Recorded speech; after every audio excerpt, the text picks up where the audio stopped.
Take a look at this set of pictures taken by Dean Conant Worcester, a U.S. colonial administrator in the Philippines around 1901 and up, which according to him shows the civilizing force of the American colonial presence. As an Igorot savage, you get transformed into a civilized constabulary officer under American command and discipline. It's a beautiful and uplifting story, right? Except that it's not what it seems to be. It turns out that Worcester was playing games with the photos, relying on the power of photography to promote colonial propaganda. And we had the receipts to show you. And that savage at the leftmost side, well, that's Don Francisco Muro, a real Igorot. He actually spoke Spanish and Ilocano, was a Bontoc leader, and was acculturated to Western dressing. You see, the Igorots are not savages, contrary to the impression set in this sequence. But you wouldn't know that just by looking at these pictures, and that's how photos and people lie. So this story is about setting the record straight according to modern research. So listen up, we promise this is going to be a very interesting story. Plus we have a surprising twist in the end about the Spanish language in the Philippines. So do stay on until the end. The Igorot sequence was part of a collection of pictures that Dean Worcester used to apparently successfully promote the idea that the tribesmen of the Philippines, like the Igorots, were backward and needed separation from being administered by Filipinos, needing more the benevolence of American colonial administration instead. In the article written by Mark Rice, from which we draw heavily for this video, the author states that by 1914, the Igorot sequence's first set of public performances was nearing an end. The passage of the Jones Act in 1916 gave legislative control of the Philippines to the Philippine Assembly and to the newly created Philippine Senate, which replaced the Philippine Commission, although jurisdiction over non-Christians was not handed over to the new bicameral Philippine legislature, but was retained by the American Governor-General. So who was Dean Worcester? Dean Conant Worcester was an American zoologist, colonial administrator, and writer who played a significant role in the American colonial government in the Philippines. Educated at the University of Michigan, Worcester first visited the Philippines in 1887 as part of the zoological expedition which sparked his lifelong involvement with the archipelago. Eventually, Worcester became a member of the Philippine Commission from 1899 to 1913 and served as Secretary of the Interior under the American colonial administration from 1901 to 1913. He was a staunch supporter of American colonial rule and opposed Philippine independence, using his influence in photography to promote a pro-imperialist message. So what did his critics say about him or his works? So going back to the article of Mark Rice, we further read, Worcester was not without his critics. In a 1912 anti-imperialist book, The American Occupation of the Philippines, 1898 to 1912, James H. Blount called Worcester the P.T. Barnum of the non-Christian tribe industry. Blount specially mentioned Worcester's use of photographs, he called them Worcester Kodaks, to humbug the American people into a belief that the islands must be retained until the 300,000 or so Negritos, Igorotes, and other primitive wild people sprinkled throughout the archipelago are reconstructed. Blount notes historian Rodney Sullivan seized upon the thousands of photographs of tribal Filipinos sprinkled throughout official reports and magazine articles as evidence of Worcester's attempt to manipulate public opinion. Although much of Blount's criticism of Worcester was accurate, his book had had little impact on American writing on the Philippines. Its message largely overwhelmed in 1914 by the splash and continuing ripples of Worcester's Philippines, past and present. Mark Rice continues, visual culture played a critical role in these conversations about colonialism and race. In her essay, The Filipina's Breast, Nerissa S. Balse traces what she calls the erotics of the American Empire and points out that illustrated travel books were popular middle-brow reading fare readily available to middle-class Americans at the turn of the 20th century. Those focusing their attention on the Philippines presented Filipinos as savages, thereby justifying American colonialism. Writes Balse, in the American imperial imaginary, savage bodies were also docile bodies needing discipline and tutelage. Illustrated magazine articles about the Philippines were also very popular at the turn of the century. National Geographic magazine, for example, published 30 articles on the Philippines between 1898 and 1908. One appearing in 1903 established the magazine's policy of publishing photographs of bare-breasted native women. According to Balse, the bare brown bosoms of indigenous women were markers of savagery, colonial desire, and a justification for Western imperial rule. Intimately bound up in ideas of savagery, desire, and imperialism was the progressive theme that Americans had a moral responsibility to bring progress, self-government, and material prosperity to the so-called weaker races of the earth. Alright, so who was Francisco Muro? Francisco Muro was a Bontoc leader whose identity and experiences were manipulated by American colonial authorities to justify imperialism in the Philippines. He was a respected elder, addressed as Don Francisco Muro. He was a politically active leader from Bontoc who spoke Spanish and had traveled to Spain for the 1887 Philippine Exposition. In 1901, he led the delegation to Manila to protest colonial abuses, demonstrating his cross-cultural and political sophistication. Role in colonial propaganda. He was featured in the first image of Dean Worcester's widely circulated 3-photo Igorot sequence, which falsely claimed to show his civilization through American colonial service.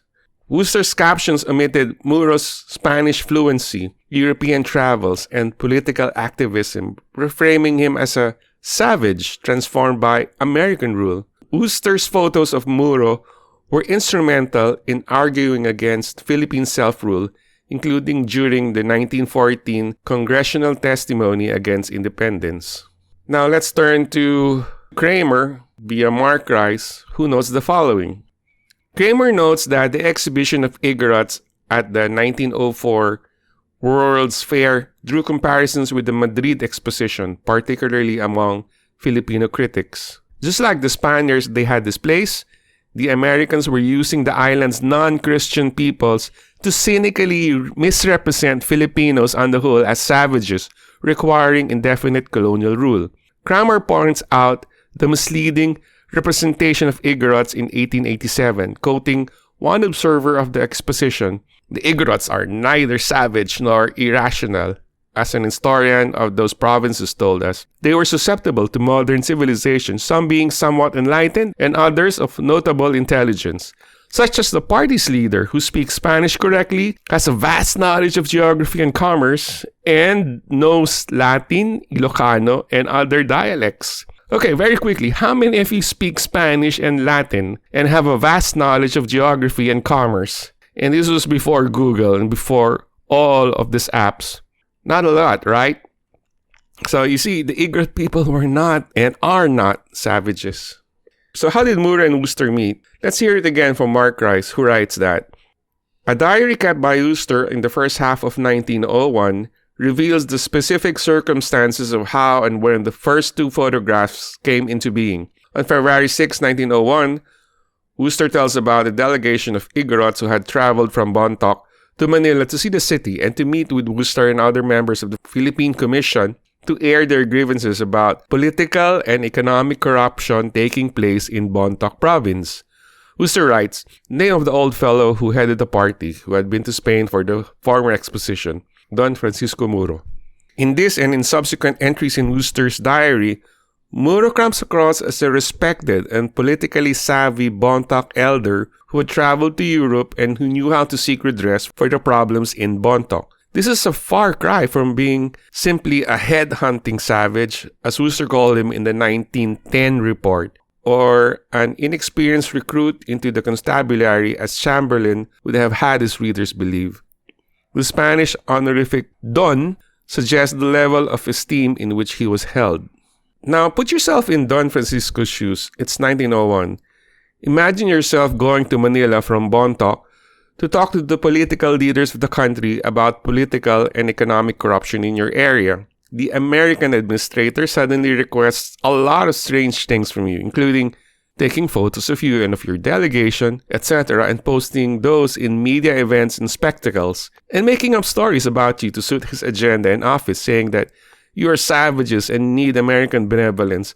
How exactly would you feel? Well, that's what happened. You were then transported back into the future, and trying to research the past, you would have found what this administrator had been showing Americans all along, as if Filipinos were mostly like this. It almost looks like colonial poverty porn, where men and women don't wear upper shirts and are almost always nearly naked. By the way, this is the same Dean Worcester, as a big promoter of the Philippine Constabulary as a civilizing presence, writes a book called The Philippines, Past and Present, where he concedes the following. Now take a look at this comparison of hiring Americans versus hiring Filipinos as constables. Clearly, the preference is for Filipino constables because they were cheaper and they're enlisted in the provinces where they are to serve. So they're from those places where they spoke the local dialects, it says here, but that's actually languages. They're not dialects. They're separate, standalone languages that are not mutually comprehensible to the rest of the country. And they knew the geography. And finally, note Worcester's when he writes this big shocker for modern Filipinos, that all educated soldiers spoke Spanish. Let's stop and reflect on this.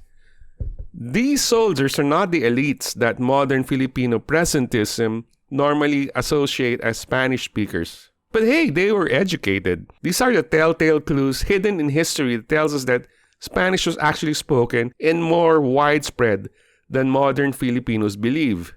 Imagine, Filipino constables patrolling the provinces because of their ability to speak Spanish. But why the heck would the Philippine Constabulary require people who could speak Spanish in the first place? Just think about that. Why? It must be that it's needed for their job. But why? It must be because Filipinos spoke Spanish in general, even in the provinces, and especially in the provinces. Yes, not as a mother tongue, we're not talking about that, but at least as a second language, just like English nowadays. So much so that the Philippine Constabulary needed to hire soldiers who also spoke Spanish, and obviously they were not hiring the Conyo class as soldiers. It looks like Spanish was more widespread than what we believe today. Finally, going back to Don Francisco Muro himself, he was used to wearing Western dress, but of course he also wore traditional Igorot garb. But that doesn't make him a savage. And he spoke Spanish, but modern Filipinos would not associate this man as a Spanish speaker because it doesn't look like the projection of modern Filipinos about who spoke Spanish in the past. As presentism leads us to believe that only the Ayalas, the Aboitis, and the Mestizo class spoke Spanish. But just look at this man. This man spoke Spanish.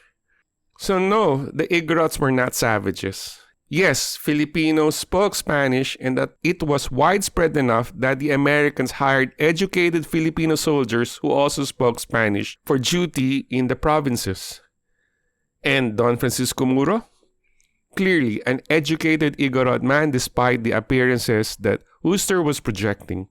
Well, perhaps cameras don't lie, but people do. And therefore, photos as well can lie. Perhaps what we believe today as common wisdom are nothing more but propaganda. So what do you think? If you enjoyed this video, please like and subscribe to support our channel. Please feel free to comment about your thoughts. We are also listing our reading materials in the description down below in case you want to do your own reading and discuss things with us in the comment section. Well, that's all that we have for today. Vivan los Filipinos! Mabuhay!